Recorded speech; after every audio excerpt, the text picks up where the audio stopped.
Well, welcome everybody, and thank you all for sticking it out for such a long time. And I've won the short straw a little bit with getting one of the last presentations of the day. And you've also, unfortunately, got a lady who's just catching a cold, which doesn't help. So I hope my voice will keep going. But if I start croaking, then remind me I need to speak a bit more loudly. There are some people in the room that I definitely know. Some through professional development work that I've done with them, some as clients and some as victims of my auditing, because I audit for TAC and ASQA, but they seem to have survived. They're not gibbering, so hopefully it's not too awful a process.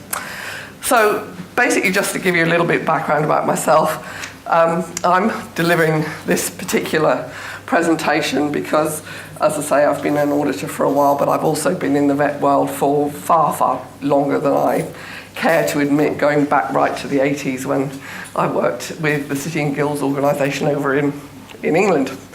But I've dipped in and out of training and vocational education training, high school teaching, business management, all sorts of different areas.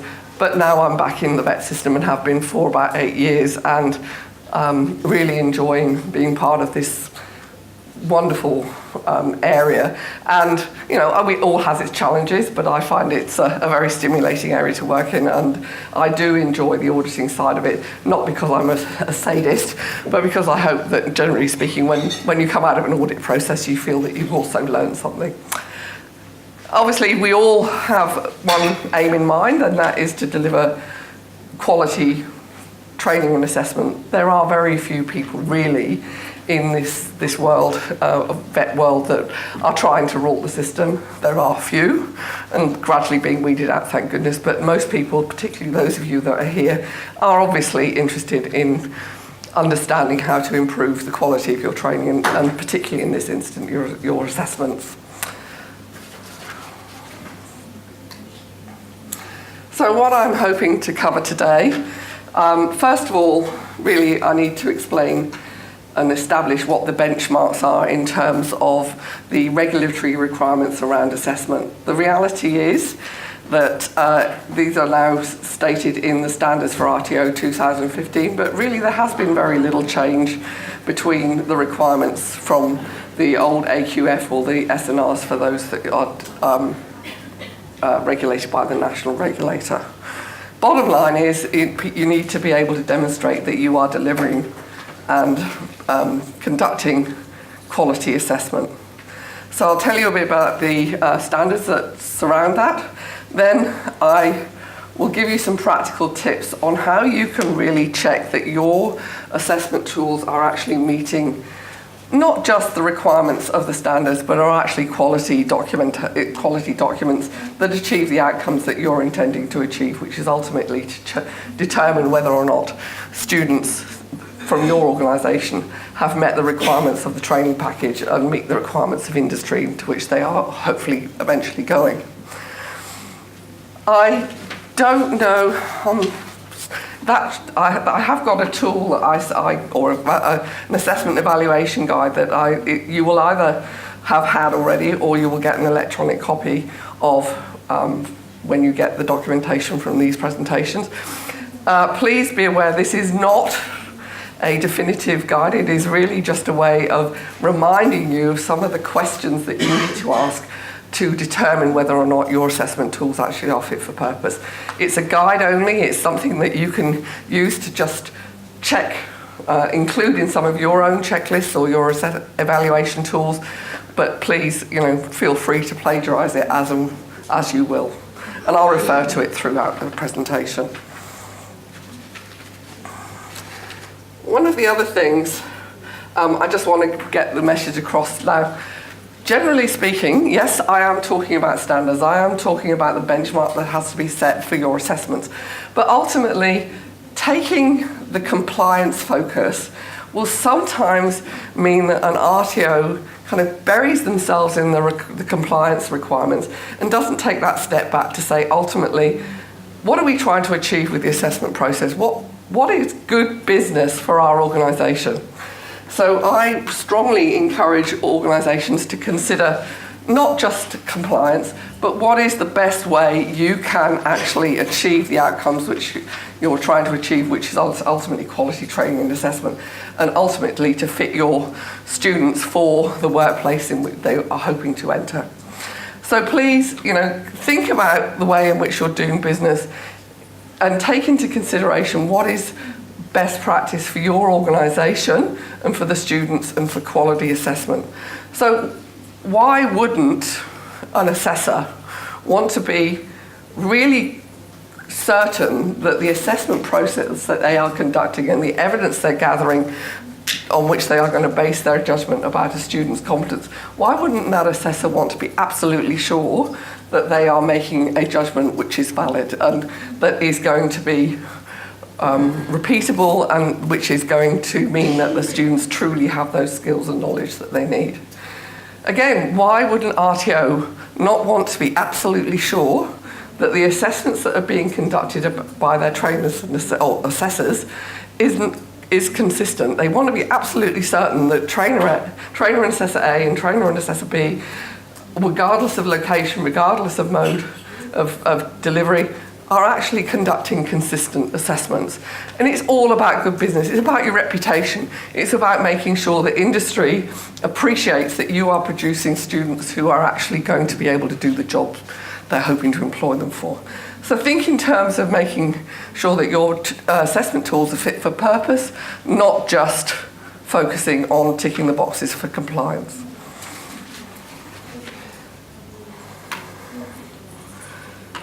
So today I'm talking about assessment, and so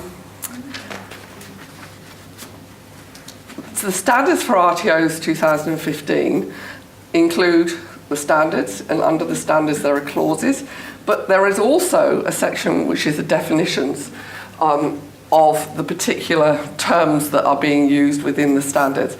And in this instance, they actually have a definition of assessment. And that definition, along with the standards and clauses, is auditable. So you've got to demonstrate that your assessments meet what is specified in this definition. So it's about collecting evidence and making judgments on whether a student's competency has actually been achieved, and to confirm that that individual can actually perform to the standard required by the workplace, which is set by the training package. So as well as that definition, there are specific clauses in the standards for RTOs that actually really specify exactly what your assessment systems need to achieve. So the first and obvious clause is Clause 1.8, and that specifically says that any assessment system that you implement must, and that's including RPL, or Recognition of Prior Learning, comply with the requirements of the training package or VET accredited course for those that are delivering those, and is conducted in accordance with the principles of assessment and rules of evidence. Now, there are 3 or 4 terms in there that hopefully everybody is familiar with, but I will go into more detail about how you can achieve that with the assessment tools that you are using, and how you can actually evaluate those tools to make sure you're meeting those requirements. But again, there is really nothing in that clause that isn't common sense. You want to make sure you're not under-assessing or over-assessing. You don't want to have students having to go through an assessment process which is actually assessing things that isn't required by the training package, but you want to make sure that everything that you are assessing meets the requirements of the training package and you're not missing anything. And in terms of the principles of assessment and rules of evidence, we'll go through each aspect of that in a moment. There's also another clause which you need to consider when you're thinking about your assessment processes. We work in the vocational education training world, and it is driven by industry. We are getting people ready to move into industry. It can be an industry where there's soft skills for the business management side of things. It can be practical skills like catering. It can be construction. But ultimately, what we are doing is getting students ready to go into that workplace. So you need to know what industry wants. Again, common sense, good business practice. Why would you not be engaging with industry to make sure what you are actually doing meets their requirements? Sometimes there is a bit of a disconnect. We all know that. You know, in the ideal world, every training package would be perfectly aligned to the industry that you're working in, but it doesn't always happen like that. But you at least need to be aware of what their requirements are. So that's where clause 1.5 comes in.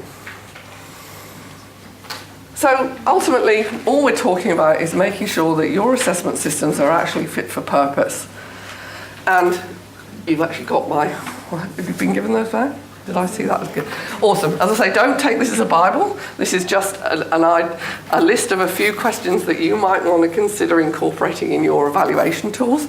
But it does give you some food for thought when it comes to addressing some of the specific requirements of the standards. And common sense when you are trying to determine whether your assessment tools are fit for purpose, and that's ultimately what this is about.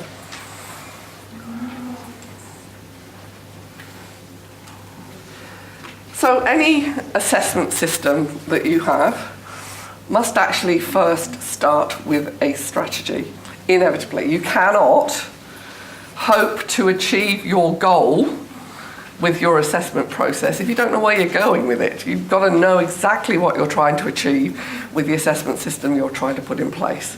So there should be some sort of documented assessment strategy that identifies how you as an organisation have determined exactly how you are going to go about the assessment for either the qualification that you're delivering or the individual units of competency.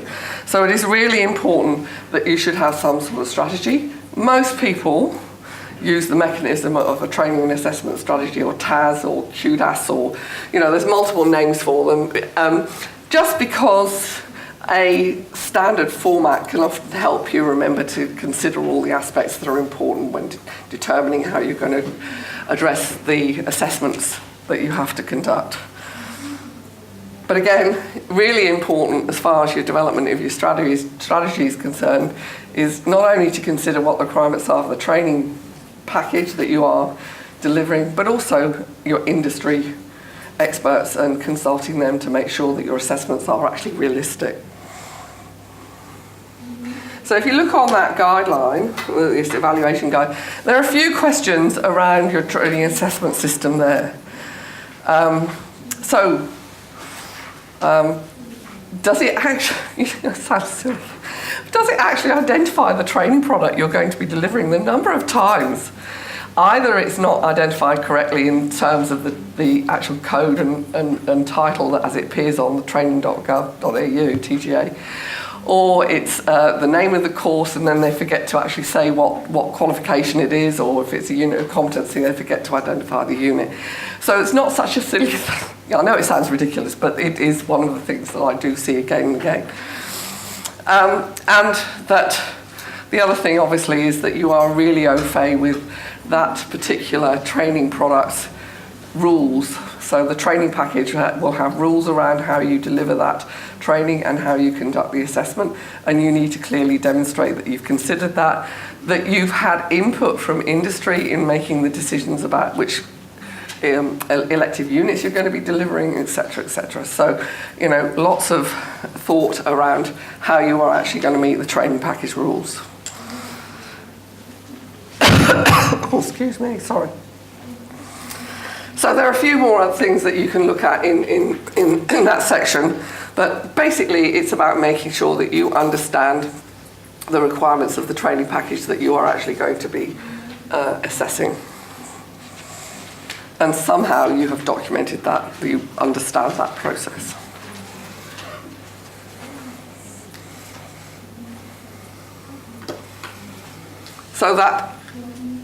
So identifying that you have truly understood the requirements of the training package means that you then meet the requirements of the first part of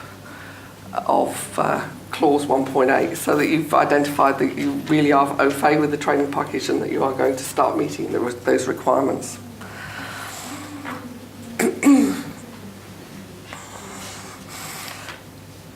again, in the evaluation guide, one of the ways in which the detail, or you can demonstrate in detail how you're meeting the requirements of the training package, is actually mapping the requirements of each unit of competency that you are going to be delivering, either as a qualification or a standalone unit or as part of a skill set.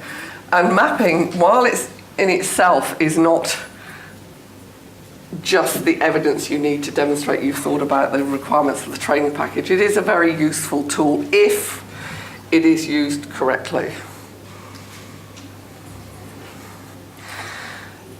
So one of the things, again, in your evaluation guide, there's a bit of a section on how to make sure that your mapping is actually meaningful. It's very easy for RTOs to just go through the process of mapping as a bit of an activity which they feel has got to be done. It needs to be a meaningful process. Come back to the concept of how am I going to demonstrate that my assessments are fit for purpose, i.e. they are covering the full spectrum of the training package requirements and the individual unit requirements. So you do have to map to right down to the individual requirements of the unit of competency, and that is, again, something that most people would consider to be going without saying, but the number of times I see whole sections of the unit missing from mapping activities is quite extraordinary.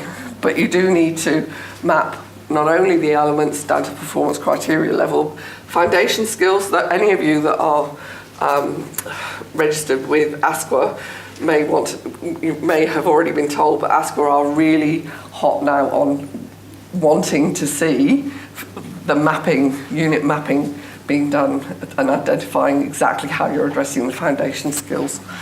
And then you've got the requirements, the assessment requirements, which include the performance evidence, knowledge evidence, and assessment conditions. So don't forget the assessment conditions. While there is also another document you need to think about, and that is the companion volume. While the companion volumes are not auditable, they do have some extremely good advice in them in many cases. BSP units gives lots of detail about assimilation. Some of the other qualifications I've been looking at actually give advice about what qualifications the trainers and assessors have to have. So there's a few things that are hidden in the companion volumes which you need to really look at. While it's not auditable, it is worth looking at because it gives you the broader understanding of where they're trying to take that training product. So the how, really, meeting the training package requirements, how are you going to demonstrate that? As I say, unit mapping, but also really demonstrating that you've considered all the requirements of the training package, not just the unit themselves. Okay, so the next part of clause 1.8 is all about the principles of assessment. This is one of these phrases that gets bandied around and people think they know what they're talking about, and then when you challenge them, they say, what are the principles of assessment? Yeah, I do know that. But think about it in a common sense way. The standards themselves are quite detailed in what they expect to see as part of the principles of assessment. They've actually got tables in there which are really quite prescriptive, and they do give quite a lot of guidance. So it's worth having a look at the standards and being very familiar with the standards. But again, it's about applying common sense to your assessment tools because you want them to meet these requirements, not just because they're in the standards, because it makes logical sense. So the principles of assessment are fairness, flexibility, validity. This is one of the words I just love in vet. We as an industry are supposed to be all about communication. And yet we seem to use the same word in multiple contexts with multiple meanings, or we conjure up various different definitions of words that we think we understand. Yeah, vet speak is one of the biggest challenges with this organisation, and this is a classic. You've got validity in the principles of assessment, and you've got it in the rules of evidence, and they actually do mean something slightly different. But anyway, so the principles of assessment are those 4 areas. So again, if you look at the guide, there are some very specific questions that you should be asking to determine whether or not your assessments actually meet each one of those principles of assessment. So the first one is fairness. Again, why would you not want to be absolutely sure that you are giving your students every opportunity to demonstrate their competency? It's not trick questions. You're not trying to catch them out. You're trying to, you spent a long time developing their skills and knowledge. You want to give them every opportunity to demonstrate that they've actually understood what you're trying to teach them, and that they have developed the skills that they need. You need to demonstrate that you've understood who your learner cohort is, and that you've actually taken some time to analyse their requirements. Some organisations are very lucky. They have very cohesive, straightforward learner cohorts, very easily characterised. They know exactly what sort of language and literacy levels they have. They know what prior skills they've got. They work in a very, very structured environment. Not every RTO has that luxury, and particularly organisations like TAFEs, where they take a vast spectrum of candidates into their training. It's really, really important that you understand your cohort, that you understand their needs, and that you can make the adaptations to the assessments that you're conducting to meet the needs of those students while still maintaining the integrity of the assessments, obviously. But you must demonstrate that you really do have taken that time to understand the needs of your learners. Where you are in a position to apply reasonable adjustment, that is fantastic, but it must be very carefully controlled, and it must not disadvantage either the students who are lucky enough to be assisted, but it also mustn't disadvantage the other students who is your norm. So it mustn't make it too easy for the students who are getting assistance. And also, any reasonable adjustments you make, you must be realistic in an industry context. There is absolutely no point in adjusting your assessment process to make it so different from the context in which those people are going to be working. So, if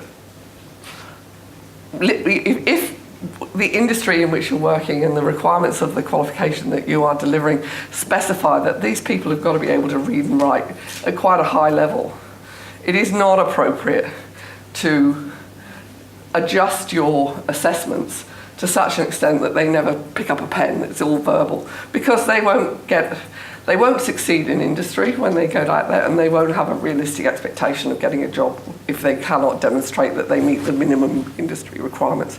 And you as an RTO have a lot of discretion about determining where you set those benchmarks and what is going to be realistic in an industry context. Again, fairness. Your learners need to really know what's going to happen with the assessment. You need to give them a lot of information up front. You need to tell them prior to enrolment. You need to tell them again when you're talking about how you're going to deliver that program that they're enrolling in. And you need to tell them again exactly how assessment is going to be conducted once it gets to the point at which they are going to start picking up pens or picking up bits of tools to demonstrate that they have the skills and knowledge. So it's really important that your assessment tools are very explicit and provide a lot of assistance to the learners to make sure there are no surprises with your assessment approach. And one of the other things that needs to be... Sorry, we have a question. Oh, sorry, yeah.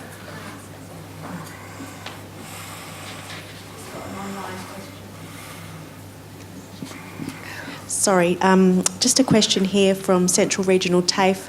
Foundation skills are usually mapped to the performance criteria. Do they also need to be mapped directly to the assessments, is the question. Sorry, I didn't hear the question. Louder.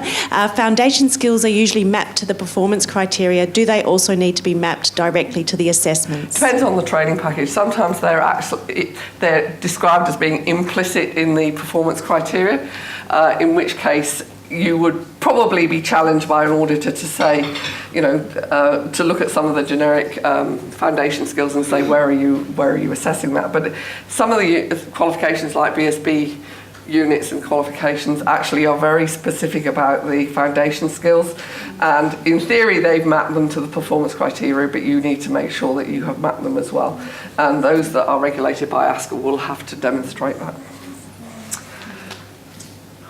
And finally, to make sure that your assessment process is fair, these students need to be told before they start the assessment and also at the end of the assessment about the fact that they can challenge the decision if they feel that the assessment process hasn't been fair and the outcome isn't representative of what they feel their skills and knowledge is. So it's really important that they get that information again.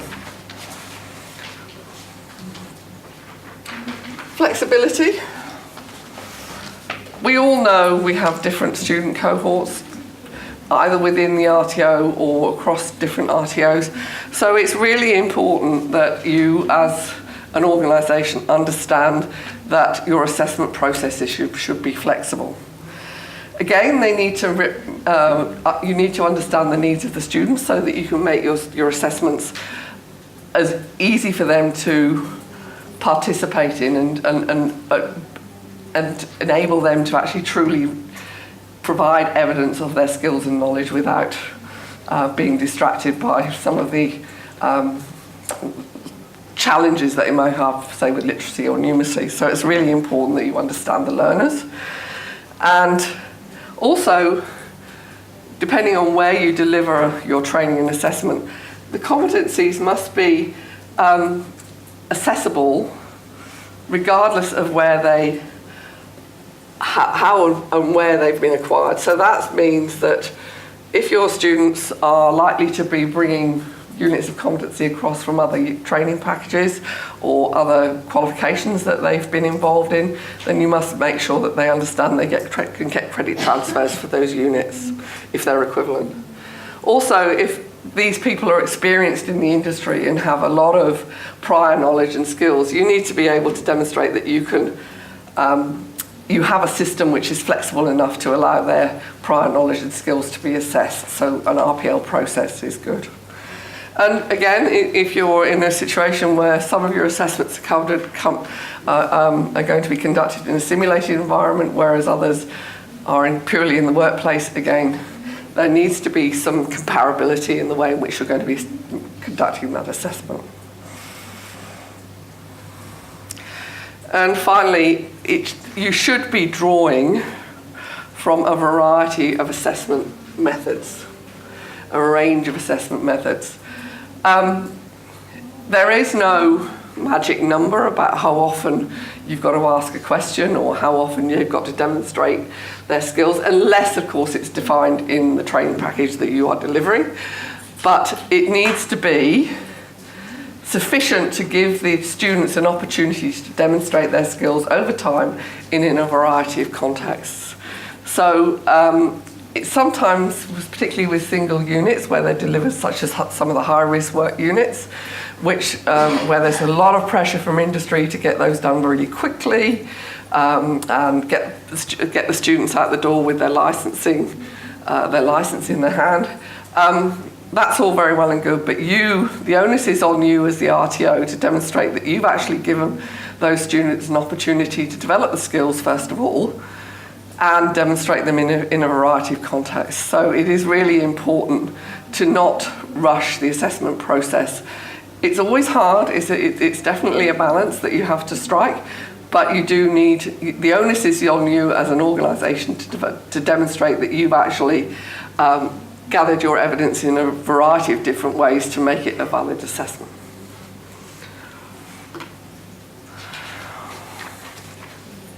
Okay, so again, in the guide that I've given you, there are the specific questions around each one of these areas, principles of assessment, so please have a look at those, and it's just a bit of a checklist to make sure that you are actually demonstrating that your assessments comply with these principles. Finally, the validity aspect, which is how can you demonstrate that your assessments actually cover the full range of the requirements of the unit of competency? Obviously, we've talked about mapping, and that you are assessing competency in a variety of contexts.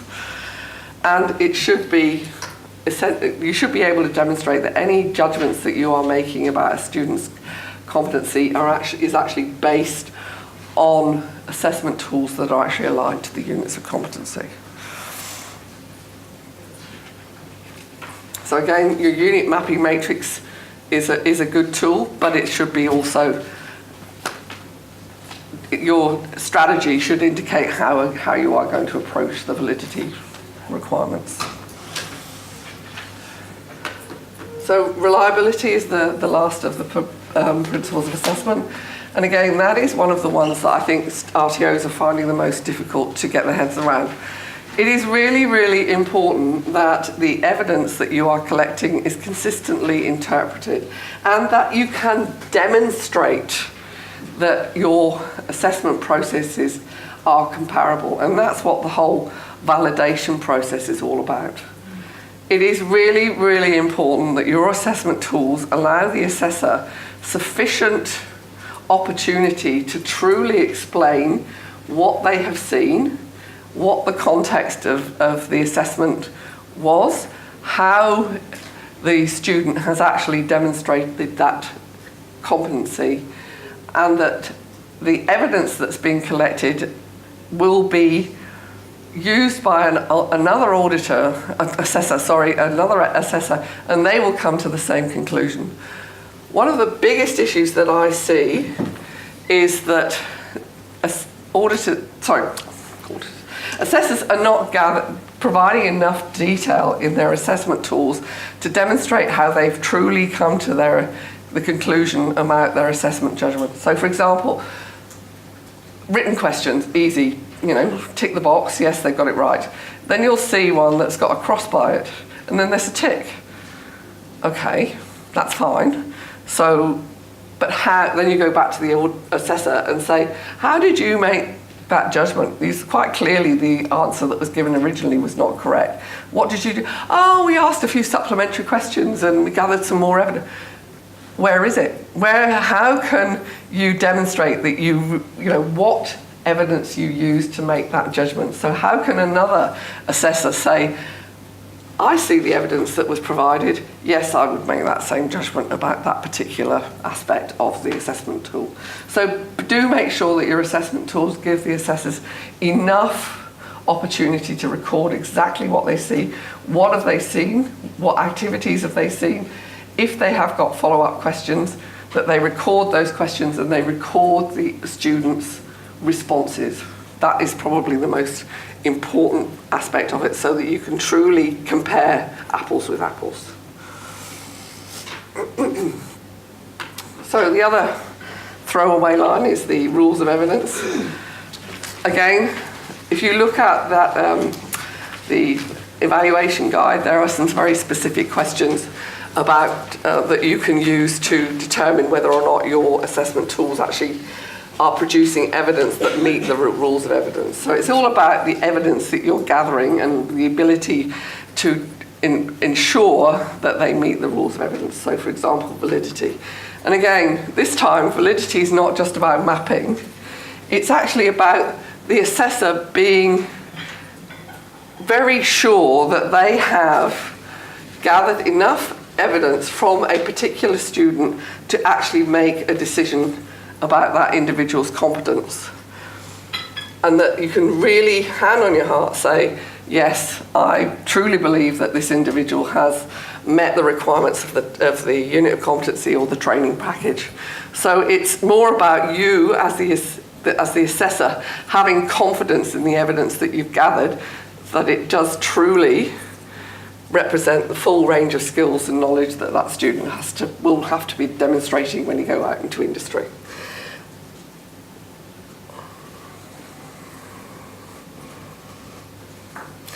Sufficiency, it's a similar sort of approach. It's really about making absolutely sure that when you have finalised your assessment process, that you've really gathered every bit of evidence that you need. And one of the simplest ways of doing that is to actually have some sort of assessment summary. Because we all know the reality is if you're assessing multiple students all at once or one student's away, it's easy for maybe a student to fall between the cracks and you may not have gathered every bit of evidence that you need. So a simple assessment summary will allow you at the end of the assessment process to say, yes, this student has truly completed the assessment effectively and I've got enough information to make a judgment about that student's competency. So it's about having enough evidence and that the assessment tools that you've been using produce enough evidence for you to make that judgment. And that kind of comes back to not assuming the assessment tools that you are given are perfect.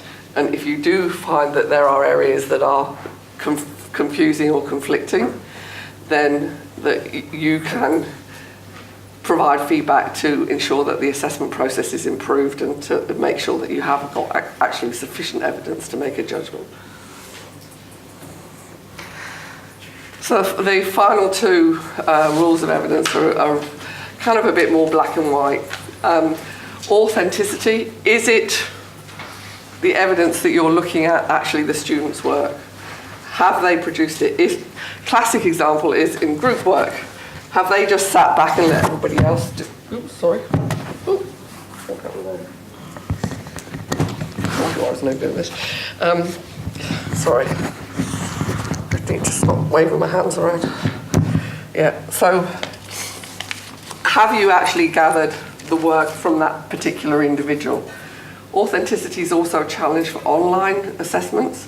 So your RTO needs to understand if this is going to be an issue and put in place some very specific risk reduction strategies to make sure that the assessments that you are conducting gather authentic evidence from the students.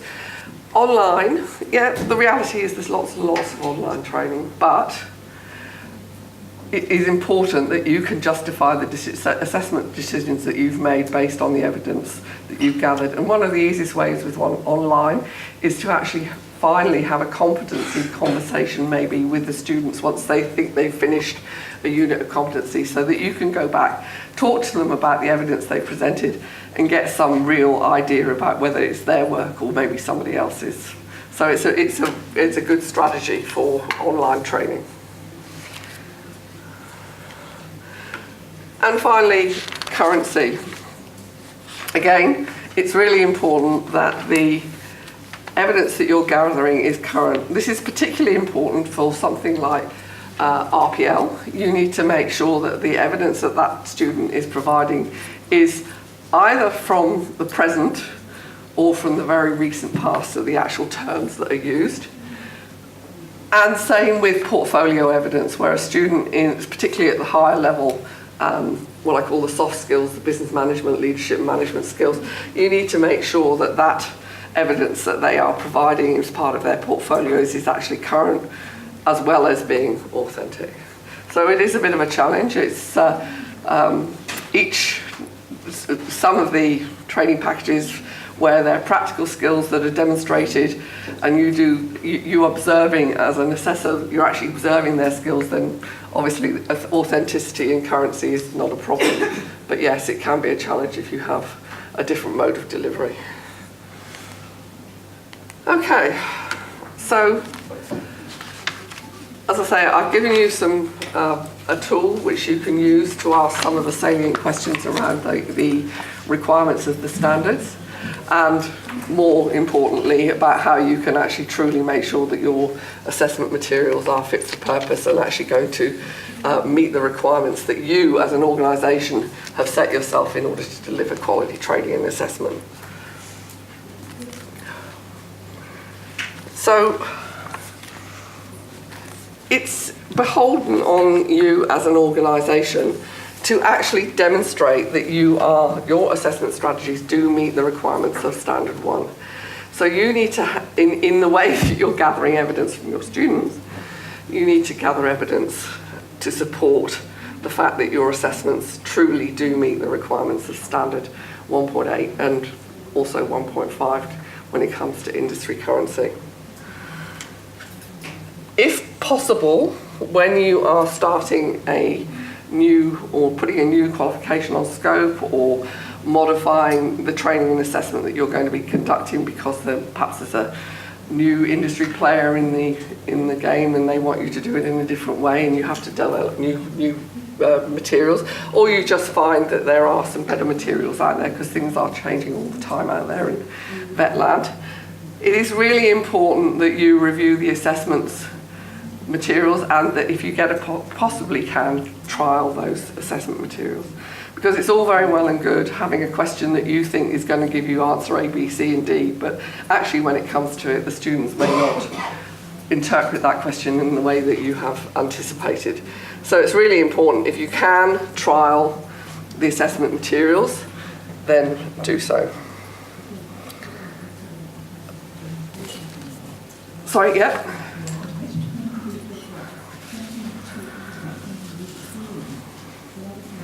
So when you are doing that evaluation process, it's really important that you gather the outcomes of the evaluation process, but you also demonstrate that you've taken those outcomes, anything that's been thrown up by the evaluation process, and actually used it to improve your assessment tools. Sorry, yes? No problems. Just a question from the webinar. Can you please define very recent past just in relation to the student currency, please? No. No. Okay. Simple answer. It really is very much a bit like in trainer and assessor currency. It very much depends on your industry area. If you're in IT, things change all the time, very, very quickly. If you're in an industry where things haven't really changed and the skills that were demonstrated by the particular product, say, that the individual has produced have remained the same, then the length of time that you can go back to regard that as current work is probably a bit longer. It's a how long is a piece of string question, and it has to be made in the context of the assessments that you're conducting and the training package that you're conducting.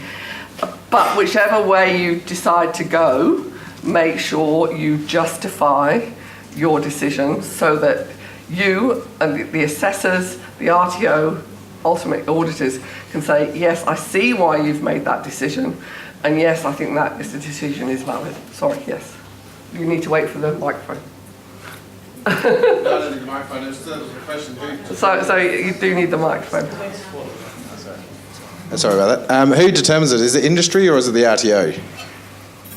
Again, why would you not want to go back to the industry to make sure your decision is actually valid and that they verified your decision?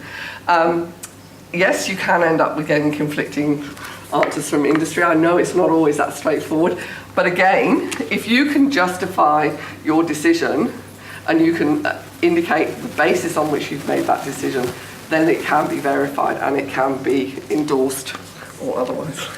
Sorry, yes.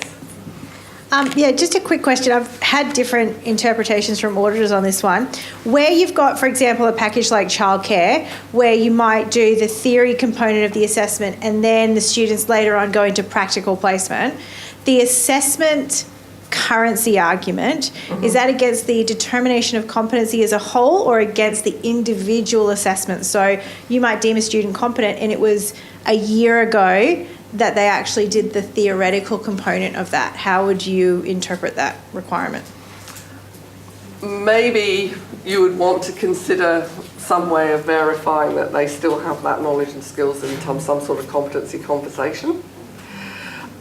It also depends how crucial that knowledge is, and if they are taking that knowledge and then applying it in the workplace, and it's well demonstrated by the way in which they are performing in the workplace that they've really understood the knowledge component. So, for example, the legislation, if they go into the workplace and it's clear that they understand that, the duty of care that they have, etc., and it's something that you can reinforce with some of the questioning that you would do when you go back into the workplace. Again, it's about having you as the assessor have got to, hand on your heart, determine whether you've got sufficient current and authentic evidence to make a judgment about that individual's competency. And if you have got concerns that the knowledge evidence that was gathered has degraded and they are no longer applying it in the workplace, then I think I would go back and reassess it. But if you can honestly look at what they're doing and say, yeah, this boy has cracked it and still understands the issues that are surrounding the knowledge, then again, as an assessor, you should have the confidence in your decision that you're making. So unfortunately, the world we live in, there are no black and white answers. And that is why, if you keep coming back to this concept of good business practice, that's when those sorts of answers should get, or those sorts of questions should get answered, because what is the context in which I'm actually conducting the assessment, and how can I be sure I've got enough evidence? Yes, another question? Sorry, hang on, wait. Because we have got people out in webinar land. Sorry to trash the same question again. What we tend to have is a lot of students coming back to finish their qualifications, and some of the qualifications are, some of the units that they're finished are sort of 5 to 6 years old.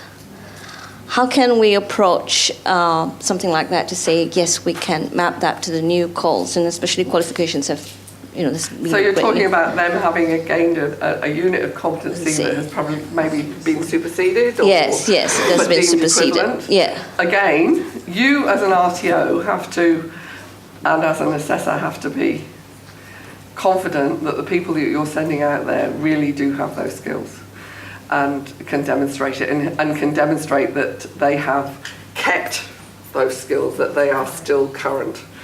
And something like a competency conversation would be a simple way of doing that. Or going, if they are still working or they're going back to the workplace, then maybe a workplace visit. So there are multiple ways in which you can do that. But again, good business would say you really do not want to award somebody a qualification if you are really unsure about their currency. And you can, as long as you're upfront with the students about it and they know that that's the approach you're going to take, then there is absolutely nothing wrong with actually going back and double checking that they are truly, can truly demonstrate the skills and knowledge that they have obviously demonstrated at one stage or other. And the other reality is that sometimes people come with units of competency from other RTOs, and you can have some very major doubts about the quality of the assessments were conducted there. Again, maybe it's something that particularly if it's an equivalence. If it's a credit transfer, it's a bit harder. But if they're trying to demonstrate equivalence, you really need to heavy up on them to demonstrate that they've maintained those skills. Okay. Any other questions? Nope. Okay, so basically, you as the RTO have to demonstrate that you have really thought about this assessment process, that you are conducting an assessment process that you truly feel is fit for purpose and is gathering evidence of your students' competency that meets all the requirements of both the principles of assessment and the rules of evidence.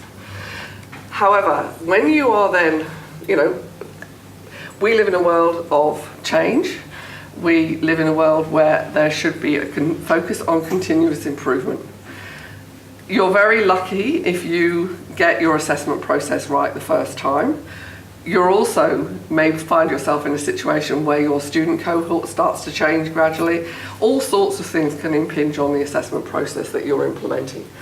So when it comes to the point where you think, right, I think we really need to go back and check that our tools and the assessment process is fit for purpose, and you conduct an evaluation which is maybe based on some of the questions that I've given you, or you conduct a validation activity which looks at the way in which the judgments that the assessors have made have been interpreted and whether there's consistency. Whatever you do in terms of the evaluation process, you need to demonstrate that if you've identified issues, that you've actually addressed them and how you've addressed them, and have evidence to demonstrate that you've actually made changes that are influenced by the evaluation process that you've conducted, or again, it is influenced by the information you've gathered from industry. Any changes that you make, any improvements that you make Thank you.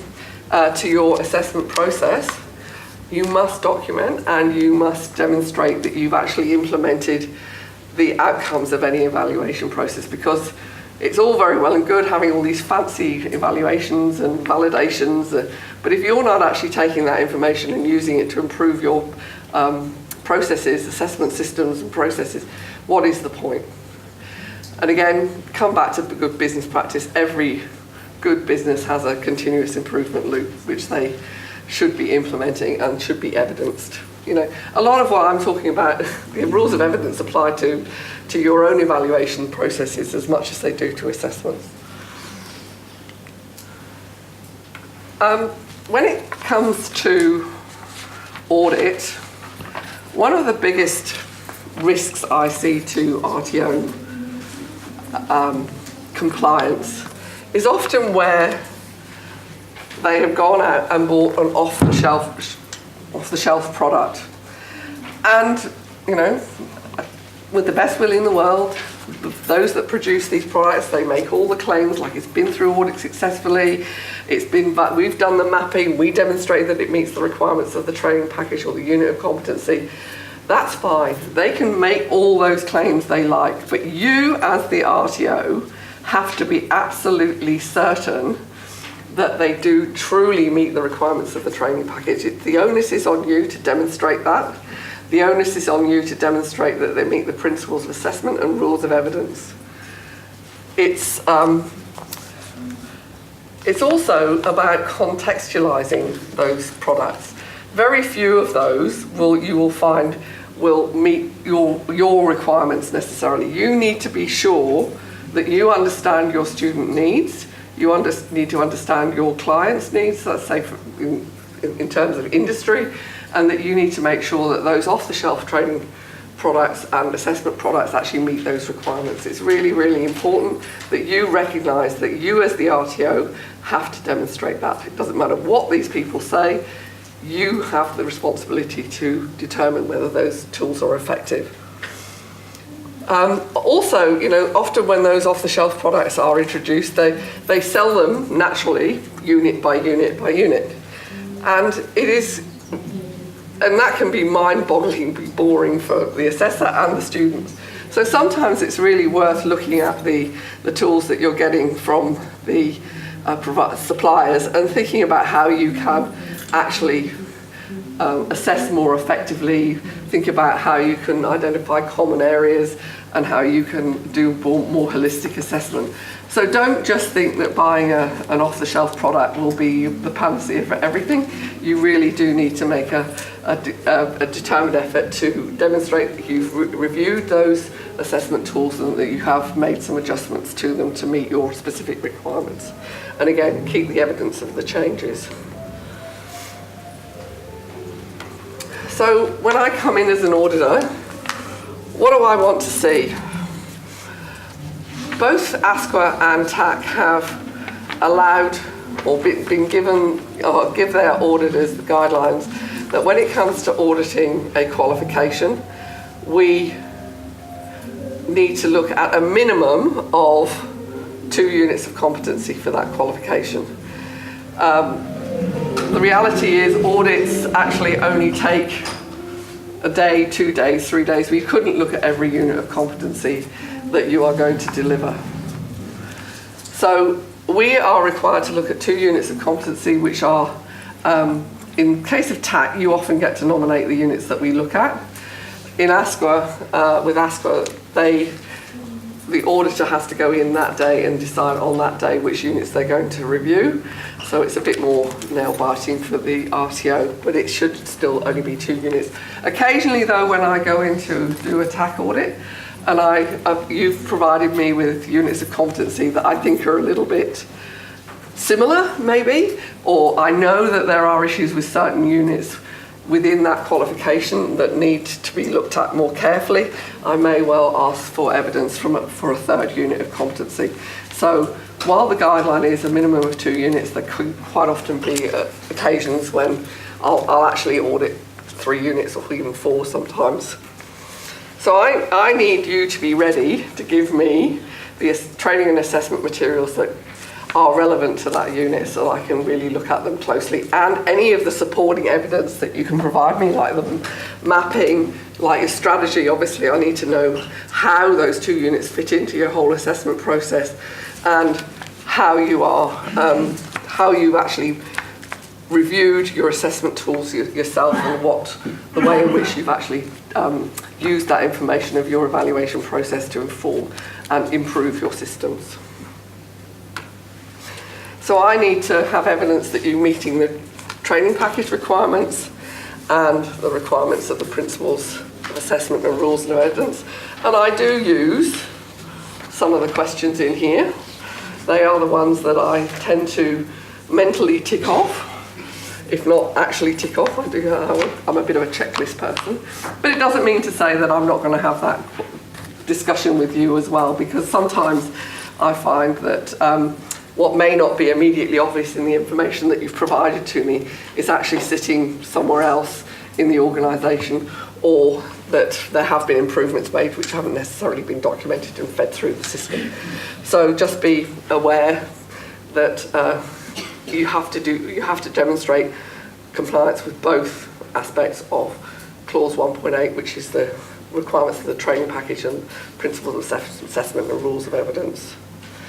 And that you can demonstrate you have a culture of continuous improvement, and that you use the outcomes of your evaluation process to continuously improve your materials. So what would I expect to see? Certainly a strategy of some sort. It doesn't have to be a TAS, it doesn't have to be a QDAS, it doesn't have to be a formal document. But whatever you are providing me, it needs to tell me the story about how you are going to implement your training and assessment, and in this case specifically your assessment. So it can be multiple documents, it can be something which is 20 pages long, or preferably something which is a bit more concise and to the point. But it is not a case of more is better. Make sure that whatever your strategy is, it's clearly explained, it's relevant, you can demonstrate how you've come up with that strategy, taking into account your understanding of your industry and also the students that you're going to be teaching, and then how you're then going to implement it. Then, obviously, I'm going to look at your assessment systems, and that means all the tools that you are going to be using, the supporting documents like your assessment summaries, your training and assessment plans that you're discussing with your students, all those sorts of documents. So don't just focus purely on the assessment tools when you're providing evidence. Make sure you give me the full picture of how you conduct that assessment. And that is also about how you are ensuring that the fairness, that you're giving the students enough information, that you're ensuring that the trainers and the assessors themselves have got enough information to make sure that the assessments are being conducted consistently. Yes, unit mapping matrices, but please not just ticks. Meaningless, doesn't mean anything. I can't tell whether you've really conducted a meaningful mapping process. If you've got, say for example, written questions, and they are specifically aimed at assessing the knowledge that sits behind, say, individual elements or part of knowledge evidence, track that individual question back to the requirement of the unit. And that also means that if you do make some improvements, you need to go back and check your mapping to make sure if you've added another question that's actually in there. Also with mapping, be careful that it is truly meaningful. Don't over map. Don't try and map every question back to every part of the unit. It doesn't mean anything. Be specific about how you are gathering that evidence and what you are and where that evidence is being addressed in the assessment systems that you are providing. And one of the things that people often forget to do is you need to reverse engineer your unit mapping.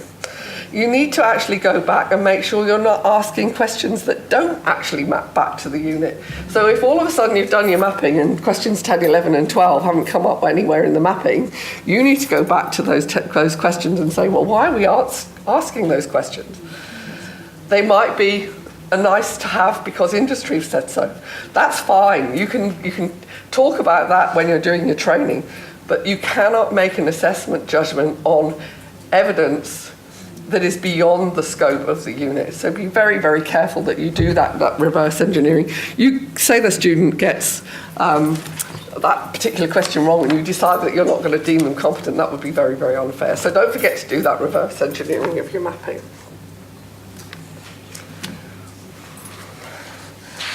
Also, as an auditor, I expect to see how you've conducted evaluations, what tools have you used.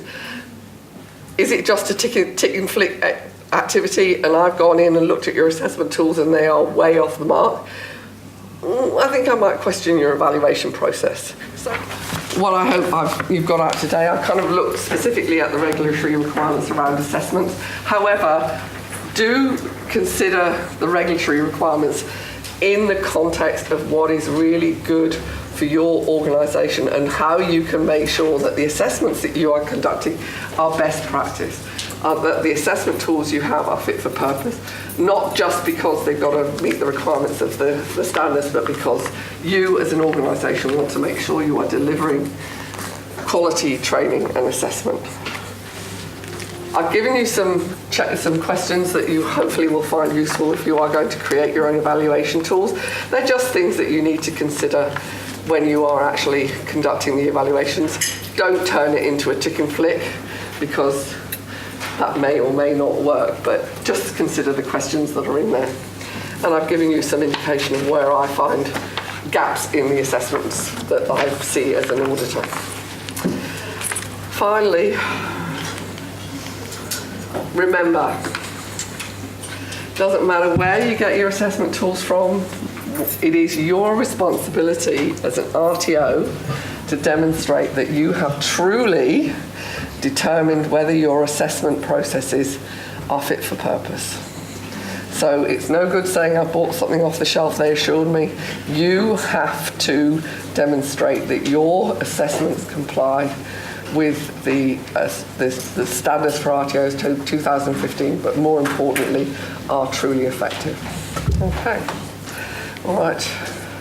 There are a couple of useful references you might find of value. This one's actually outside. It's a little bit out of date. It still refers to some of the old format units of competency, but there's still some good stuff in there. And there were the old coloured books that were combined to make this. Again, they're really pretty useful if you can still find them around the traps. And ASQA actually have a guide to developing assessment tools, which is worth looking at because, again, it gives a bit different perspective on how to evaluate your assessment tools because it's an ongoing process. Finally, thank you very much for listening, and I hope you're all ready for a wine now. And